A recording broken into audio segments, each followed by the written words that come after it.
7:45, welcome back. Developing this morning, more than 100,000 people in Florida have now used Regeneron as a treatment for COVID-19. Meantime, cases in the state continue to decline. To discuss that and other Florida politics is former State Senate President Mike Haridopolos. Mike, good morning to you. Happy Monday. Very well. Thank you, Danielle. Good morning to you as well. Thank you. It is a Monday indeed. And, you know, the thing is, a lot of people, right, have been using Regeneron per day. That number, though, is decreasing, as well as the new COVID-19 cases. Those cases are decreasing as well. So I guess the question is, do you think Florida has peaked?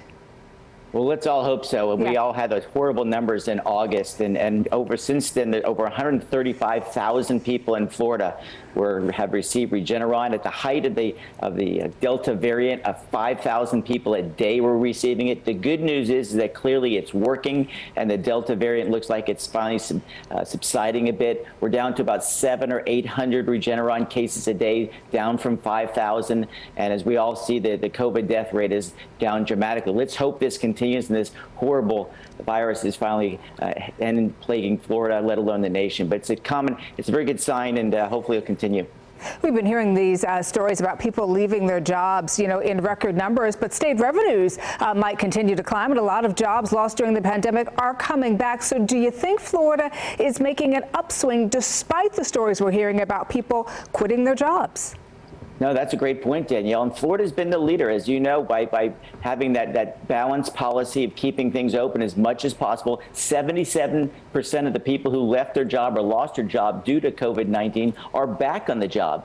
And because so many people are flocking to Florida, new citizens, people on vacation, etc., we have record revenues for the state of Florida. It's expected they will have $3 to $4 billion to spend extra than they anticipated just a year ago at the height of the COVID crisis. And so good news for Florida. I think we balanced that recipe, which is so important. How do you keep freedom? How do you, of course, keep people safe? And I think the governor's done a really good job of finding that balance, as our unemployment rate is much lower than those states who kept everything kind of closed down. And it's a positive sign when you see revenues like that. That means our schools, our hospitals, our roads are all going to be fully funded this year so that we can keep this economy going and truly break out of this COVID crisis we've been in. All important things to fund, indeed. And Mike, we've also seen a surge in Medicaid applications, right?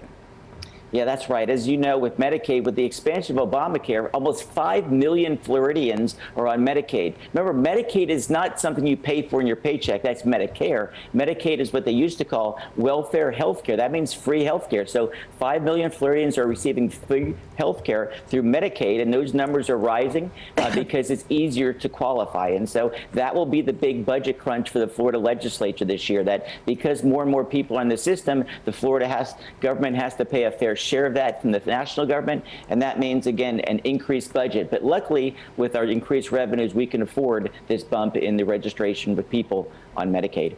Just about 30 seconds left. The legislative meetings continue today, and they're getting ready for January through March 60-day session. What do we expect some of the, I guess, biggest issues to be? Well, the good news, as I mentioned, we'll have a balanced budget. Your taxes won't go up. The most contentious issue will be redrawing the lines. Some people are worried about gerrymandering and other terms, but bottom line is the legislature every 10 years redraws the lines. This is the year for it. There'll be a lot of political barking going on, but the good news is no tax increase and a balanced budget. So it should be a pretty steady session, just a lot of politics as usual. All right, politics as usual, indeed. All right, former State Senate President Mike Haridopolos, thanks so much for joining us, as you do every Monday. Have a great week. Great to see you, Danielle. Have a great week. Thank you. Always good to see you, Mike. Thank you. 7:49.